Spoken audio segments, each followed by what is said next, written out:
ആ ബസ്സിലുണ്ടായിരുന്ന കണ്ടക്ടർ സുബിൻ്റെ മൊഴി. അതാണ് ഈ കേസിൽ ഏറ്റവും നിർണായകമായി ഇനി ബാക്കി നിൽക്കുന്നത്.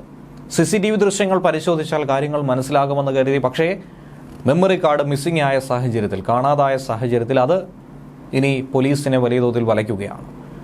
മറ്റൊരു വിഷയമെന്ന് പറയുന്നത്, ആ ബസ്സിലുണ്ടായിരുന്ന ഒരേപോലെ തന്നെ ഉത്തരവാദിത്തമുള്ള ഒരു വ്യക്തിയാണ് കണ്ടക്ടർ എന്ന് പറയുന്നത്. അദ്ദേഹത്തിൻ്റെ മൊഴിയാണ് ഇപ്പോൾ പുറത്തു വന്നിരിക്കുന്നത്. അതും ഡ്രൈവർക്ക് അനുകൂലമായ മൊഴി. ഡ്രൈവർ ഏതു ലൈംഗിക ചേഷ്ട കാണിച്ചോ എന്നറിയില്ല എന്നാണ് കണ്ടക്ടർ പറഞ്ഞിരിക്കുന്നത്. പിൻസീറ്റിലായതുകൊണ്ട് തനിക്ക് കാണാമായിരുന്നില്ല എന്നാണ് കണ്ടക്ടർ പോലീസിന് നൽകിയിരിക്കുന്ന മൊഴിയും.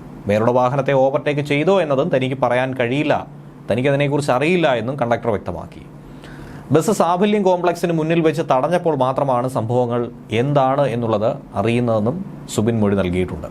സംഭവമുണ്ടായ ദിവസം അർദ്ധരാത്രിയോടെ കണ്ടക്ടർ തന്നെ ഫോണിൽ വിളിച്ചുണ്ടായ കാര്യം പറഞ്ഞിരുന്നുവെന്ന് കഴിഞ്ഞ ദിവസമായിരുന്നു DFI അഖിലേന്ത്യാ അധ്യക്ഷനും MP-യുമായ A. റഹീം വ്യക്തമാക്കിയത്. അതിന് പിന്നാലെ കണ്ടക്ടറും CPM-ഉം തമ്മിൽ രഹസ്യ ബന്ധമുണ്ടെന്നും A. റഹീമുമായി ബന്ധപ്പെട്ട് ചില ഗൂഢാലോചന നടന്നു എന്ന രീതിയിലും ഒക്കെ തന്നെ ചില വാർത്തകൾ പ്രചരിച്ചിരുന്നു. എന്നാൽ അതൊന്നും അങ്ങനെയല്ല എന്നും തൻ്റെ നാട്ടുകാരനായതുകൊണ്ടാണ് ഉത്തരവാദിത്തപ്പെട്ട ഒരാളെന്ന നിലയിൽ തന്നെ വിളിച്ച് കാര്യങ്ങൾ അറിയിച്ചതെന്നുമാണ് MP A. റഹീം വ്യക്തമാക്കിയത്.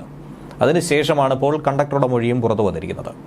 ആര്യയുടെ ഭർത്താവ് സച്ചിൻ ദേവ് KSRTC ബസ്സിനുള്ളിൽ കയറിയെന്നും A. റഹീം തന്നെ സ്ഥിരീകരിച്ചിരുന്നു.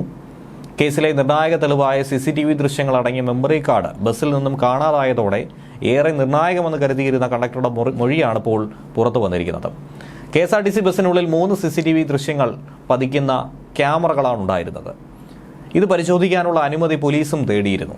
പക്ഷേ അത് പരിശോധിക്കാൻ, അത് കണ്ടെത്താനായി എത്തിയപ്പോൾ അതിൻ്റെ മെമ്മറി കാർഡുകൾ കാണാനില്ല എന്ന് KSRTC പോലീസിൽ പരാതി നൽകുകയായിരുന്നു.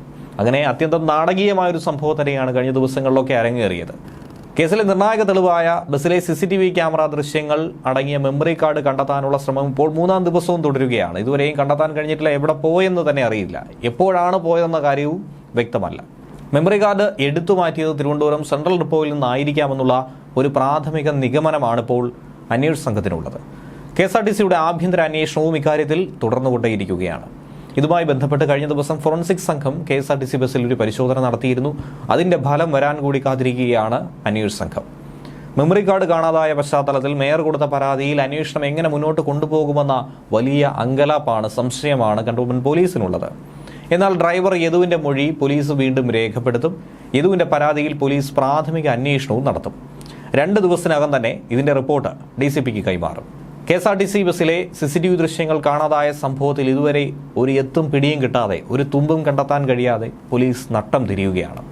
തമ്പാനൂരിൽ ബസ് പാർക്ക് ചെയ്ത സ്ഥലത്ത് CCTV ഇല്ല എന്നാണ് പോലീസും പറയുന്നത്. സംഭവം നടന്ന ദിവസം മുതലുള്ള ദൃശ്യങ്ങൾ പോലീസ് ശേഖരിച്ചു വെച്ചിട്ടുണ്ട്. തമ്പാനൂർ ബസ് സ്റ്റാൻഡിനുള്ളിലെ രാത്രികാല ദൃശ്യങ്ങൾക്ക് വെളിച്ചമില്ല എന്നും അത് തെളിഞ്ഞു കാണുന്നില്ല എന്നും പോലീസ് പറയുന്നു. അതാണ് വലിയ തോതിൽ പോലീസിന് തലവേദന സൃഷ്ടിക്കുന്നത്.